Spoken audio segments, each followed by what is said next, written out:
जुंगशाई district reporter Mohammad Shafiq जो कि जुंगशाई में स्कूलन जी काफ़ी स्कूल में घोसड़ू उस्तादन जे करे केतिराई स्कूलन के तालाबंदी जे करे गर्ल्स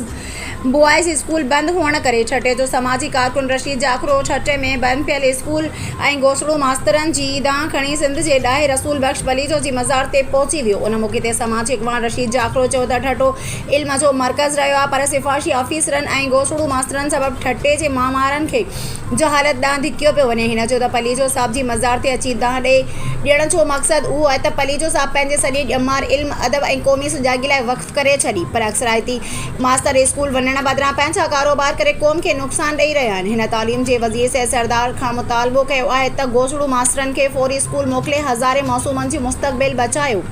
घोसड़ू मास्तरनि जी जाइ ते नौजवान उस्ताद भर्ती करे ठटे जी तालीम खे बचायो। असां हिन वक़्तु जेको मौजूदु आहियां सिंध जे ॾाहे मौक़त रामेश्वर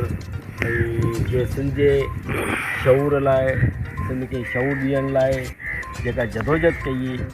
उनजो मिसाल दुनिया में नथो मिले। उस्ताद पलीजो साहिबु पंहिंजी सॼी हयाती सिंधी क़ौम खे इहो घस ॾिनो त तव्हां तालीम हासिलु करियो, उन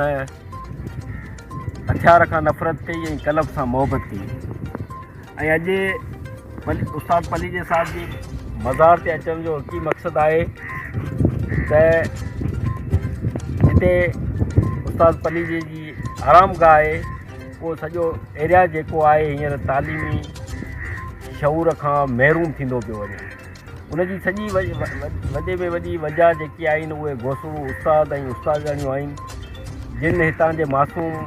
ॿारनि मासूम नियाणियुनि जी ज़िंदगियूं तबाह करण जी शुरूआति कई आहे। इहा शुरूआति केतिरनि सालनि खां आहे